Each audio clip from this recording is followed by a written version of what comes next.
My name is David Richardson. I'm a senior reporter with the HINCH Current Affairs program on Network 10 Australia.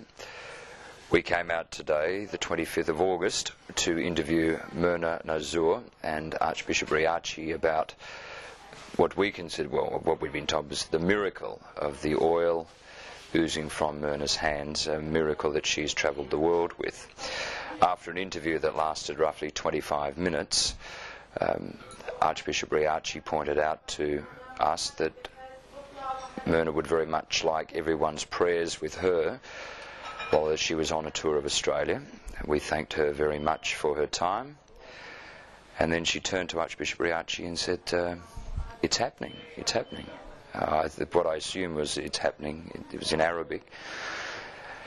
And we looked down and there was oil on her hands, oil in copious enough quantity, not pouring out, but in copious enough quantity to be dripping onto her skirt.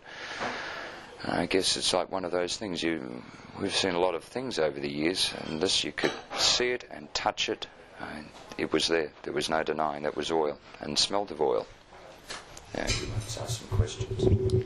David, please, I would like to ask you one question. When you first came in, did you believe in Our Lady of Soufanieh?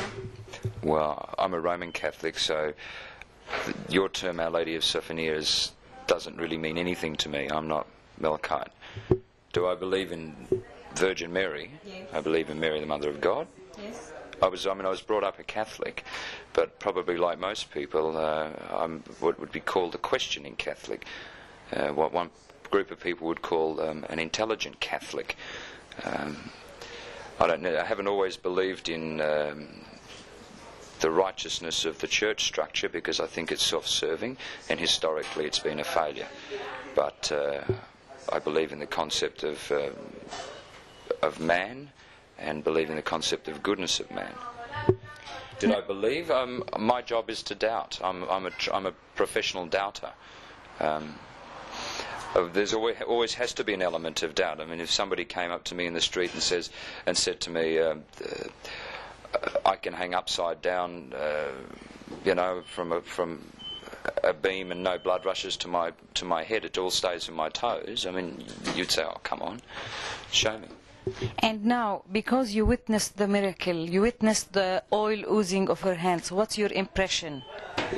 Oh, I'm still in a state of shock. I honestly didn't expect it to happen like that. Like, we were just sitting there. I just honestly didn't expect it to happen like that.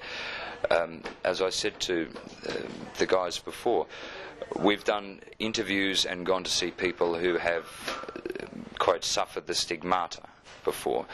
Now, I could believe that the manifestation of stigmata was brought about by the mind and faith. I could believe that you can create things with your mind, but there's no way in a million years that anyone could convince me that you could create oil through your mind. What about the smell? Have you smelled the oil? Yeah, I smelled the oil. I'm not an expert on olive oil, but that was certainly fragrant, and it certainly had the feel of oil. It was like fragrant cooking oil. But as to the consistency, I couldn't tell you that was 100% oil. But you said the tests had been done, so I believe that it's 100% olive oil. That's what you told us. And what do you want to say to others? I think it's difficult. I don't think you could say to somebody, you can't preach to somebody about it. I think it's something that you really have to see for yourself.